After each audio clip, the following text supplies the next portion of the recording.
En quelques mots, je m'appelle Basile Ducournau, j'ai créé Cieux sous tension en 2013, qui est une structure qui vise justement à recenser, on va dire, à faire une sorte de photothèque et une vidéothèque des phénomènes météorologiques, en l'occurrence surtout des orages et des tornades autour du monde et en France également. En l'occurrence, c'est vrai qu'il y a beaucoup d'images des États-Unis et du territoire français. Voilà, donc je fais ça depuis 2013. En 2014, j'ai sorti un premier documentaire sur les orages, qui a été suivi en 2016 par un deuxième documentaire qui a été justement parrainé par l'initiative Créartup, que je remercie chaleureusement au passage. Et voilà, là en parallèle, je suis en licence de géographie pour, par envie de ne pas mettre tous mes œufs dans le même panier, de voir un petit peu comment mon entreprise évolue et de voir un petit peu si elle est viable à long terme et de me sécuriser un petit peu à côté, tout en étant dans un secteur que j'aime. C'est pas arrivé du jour au lendemain, ça a commencé parce que quand j'étais petit, je regardais le ciel à chaque fois qu'il se passait quelque chose d'un peu particulier.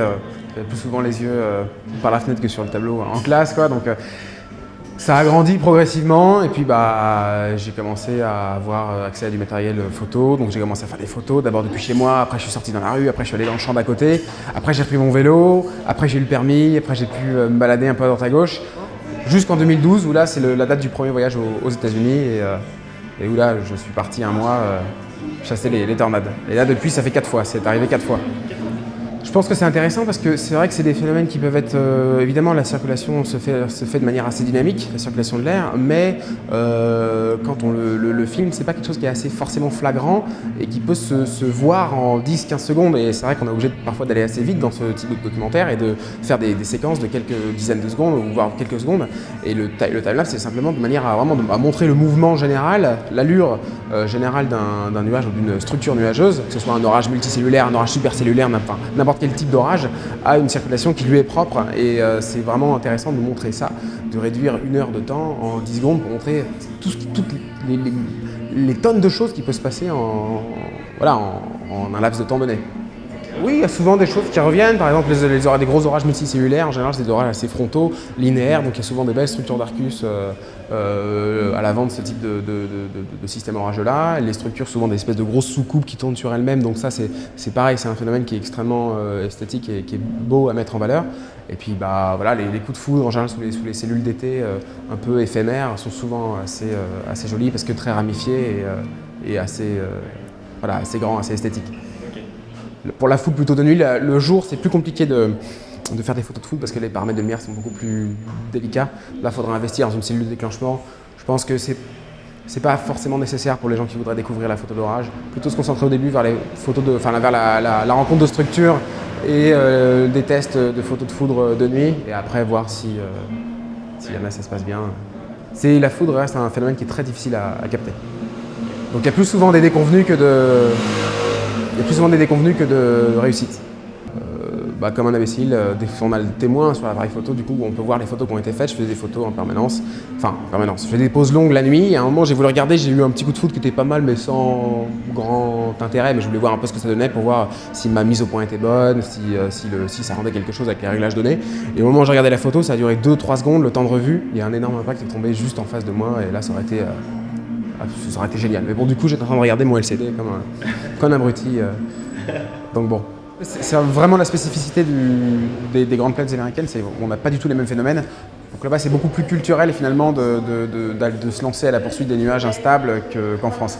En France, c'est vraiment des grands passionnés de météo. Et aux États-Unis, c'est une communauté peut-être plus…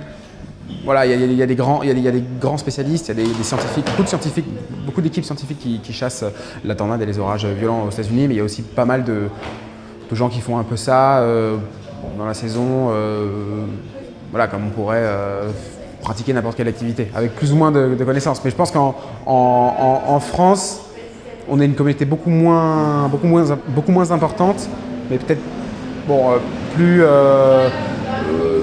plus spécialisée sur tout ce qui est foudre, structure. Chasser un mois tout seul aux États-Unis dans de bonnes conditions, c'est impossible. Si on est tout seul, si on n'a pas d'équipe, parce qu'on doit chacun plus ou moins sa tâche. On se relaie au volant, on fait enfin là, en un mois, en 2015, on avait parcouru 20 000 km en un mois. Enfin, si on regarde, si on fait le rapport par rapport à une journée, ça fait entre 6 et 700 km par jour en moyenne. Donc des fois, ça peut être plus. Des fois, on roule la nuit, donc c'est pas simple. Et il faut se relayer, il faut qu'il y ait toujours quelqu'un, pendant qu'il y a un conducteur et quelqu'un sur l'ordinateur pour gérer les cartes d'information en temps réel, quelqu'un qui est à l'image. Enfin, c'est un peu difficile de faire tout ça tout seul. Et un peu dangereux aussi, quoi. Une main sur le volant, l'appareil comme ça, l'ordi, c'est pas possible, c'est pas gérable. Il faut toujours essayer de se mettre un petit peu à jour des données qu'on a. Donc c'est pas forcément évident, faut faire des choix, il faut parfois prendre à droite, parfois prendre à gauche, des fois on n'est pas tout à fait d'accord sur qui prend à droite, qui prend à gauche, donc c'est pas évident. Et on essaie d'en parler rapidement, succinctement, parfois quitte à élever un peu la voix, et le plus convaincant gagne la manche, entre guillemets, c'est ça. Mais en général, souvent on est plus ou moins d'accord, c'est juste qu'on est parfois sur la forme, ça peut diverger un petit peu, mais au global, on tombe souvent d'accord. Tous les éléments ne sont pas forcément bien synchronisés, tous les paramètres ne sont pas bien synchronisés, et là on a affaire à un flop, donc ça peut partir en pluie tout simplement, le ciel peut rester désespérément bleu, et enfin, c'est vrai que voilà, c'est pas rare, ça peut arriver, c'est déjà arrivé, ça arrive souvent. Okay. Et au contraire, des fois qu'on pense que voilà, c'est une situation assez peu intéressante, il se passe des choses extraordinaires. Okay. Ça arrive aussi.